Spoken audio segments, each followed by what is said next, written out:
Former President Donald Trump, who has been very vocal and deeply skeptical about the U.S. involvement in Ukraine, has just met with Ukrainian President Volodymyr Zelensky in New York. The two men shook hands, and Trump said it was an honor to meet with Zelensky.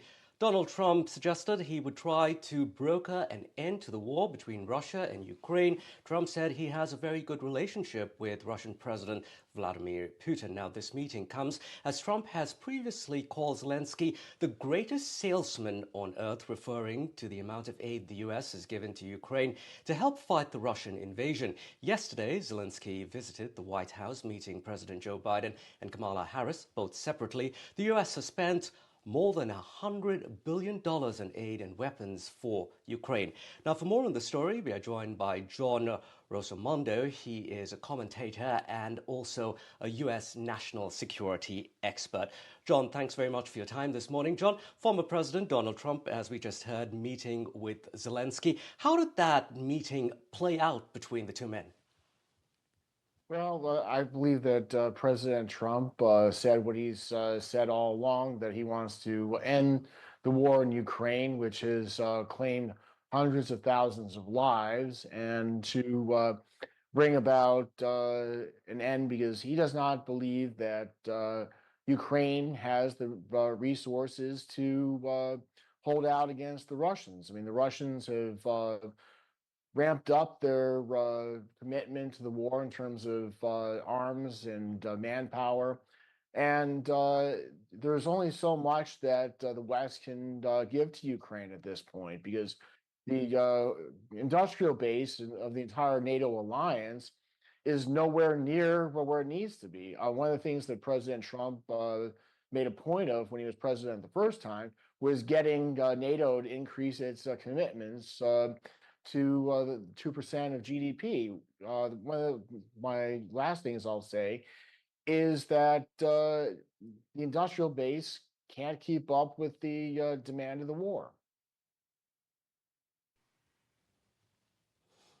Right, John, but given that President Trump has been quite not really complimentary towards Zelensky in the past. The two men don't really share a very amicable relationship, according to reports. So how is this going to move forward if Trump is elected president?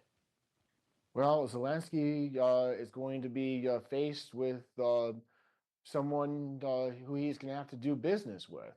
It's unlike Biden, who's given him a blank check, and also Trump is going to have to find a way to get Vladimir Putin to the negotiating table because at this point in time, there's not much incentive for Putin to come to the negotiating table. Although Trump believes that his relationship with Putin could potentially get him to the bargaining table, but I think that he's going to have a very difficult time reaching a solution.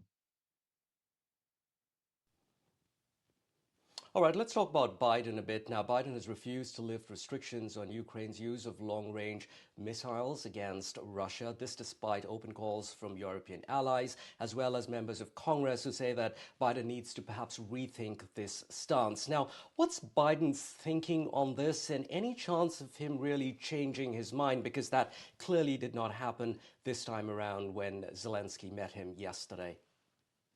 Well, I think that Biden's idea is he doesn't want to escalate things. He doesn't want to antagonize the Russian barons using nuclear weapons and feeling that it's cornered.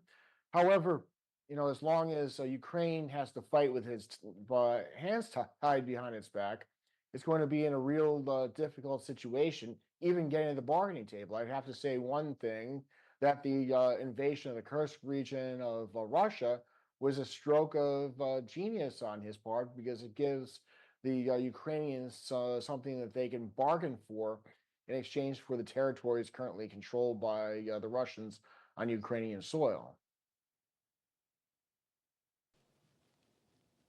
All right. Before I let you go very quickly here, John, any change of stance on long range missiles if Harris is president? I think that it's remains to be seen. Like a lot of things, Harris has not been very forthright in terms of what she believes on anything. We don't know, what she believes on a whole bunch of domestic policy issues, let alone foreign policy issues. Considering that she'll probably keep a lot of the same people in place, I don't see much change on the horizon. Right, thanks very much indeed. That was John Rosamondo. He's commentator on U.S. national security, joining us this morning.